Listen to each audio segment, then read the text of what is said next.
illər mat qaldı getdi.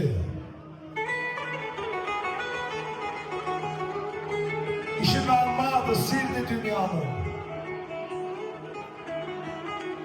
Heç kimi yaşatmaz öz yaşı qədər, kişi kimi sözü birdi dünyanın.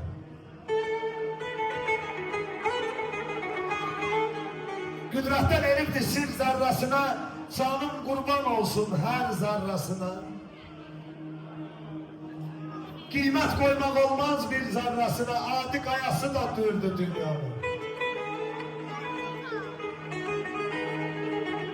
Ama ben ömrün bir qiymətini özümə dost elə, mərdi, mətini.